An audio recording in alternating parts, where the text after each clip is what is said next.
Since I've started writing longer pieces of text, such as articles and essays, I've always come up against a roadblock: concentration.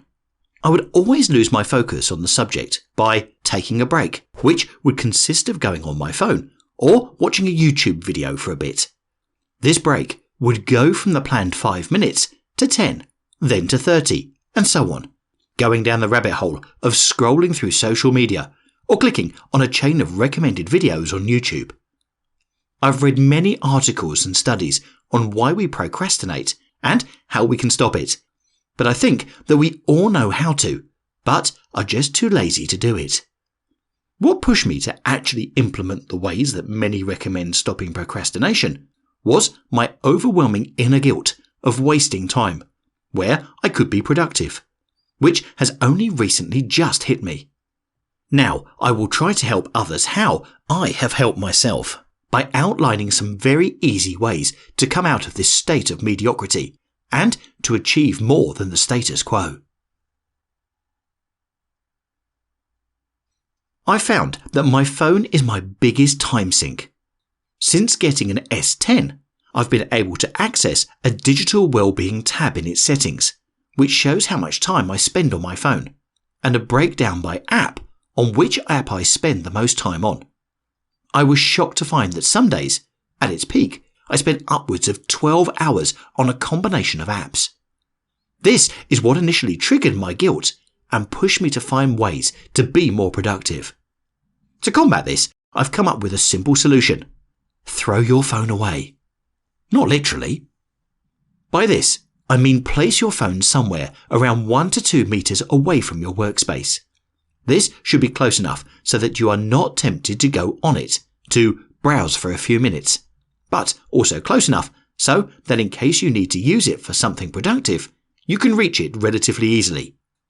By making it harder to reach your phone, you're going to start to break the habit of immediately going for your phone when you are bored or during downtime, which will also have long-term benefits towards your attention span and mental well-being.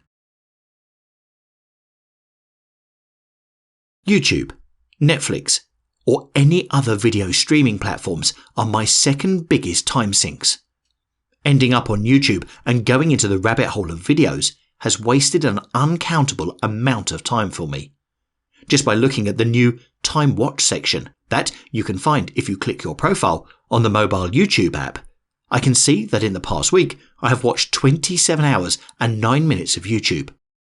On average, it takes me around 2 to 3 hours to write a good quality text, which means that in this time I could have finished 9 to 12 medium-sized texts, or 3 heavily researched texts. And this is with the time I've spent in only 1 week. I found that the previous point of removing my phone from my workspace helped greatly with this, as my phone was one of the main gateways I had to YouTube.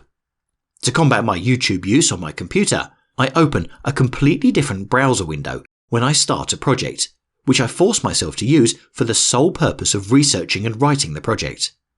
This would also work for other platforms such as Netflix. By separating my leisure and work browser tabs, I've become more focused on the task at hand, as when I finish it, I can close the work tab and access my leisure tab. Lastly, time management. I've always been a believer in flexibility when working. If I had a rigid time slot to get work done, I would always bend the restraints to my liking. This turned out to be very bad for my work ethic, as the time that I would allocate myself to working would be wasted. I've had to break this habit by adapting, and now I try to allocate work slots of around 1 hour throughout the day.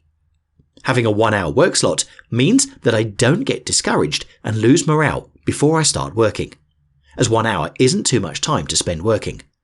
This allows me to take a break if I feel burned out after, or to continue if I feel inspired or finish my train of thought.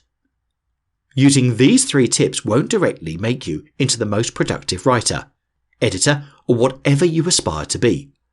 You still need to direct this new supply of time into something productive, as well as being determined enough to push past the initial boredom and reflex to take breaks and procrastinate.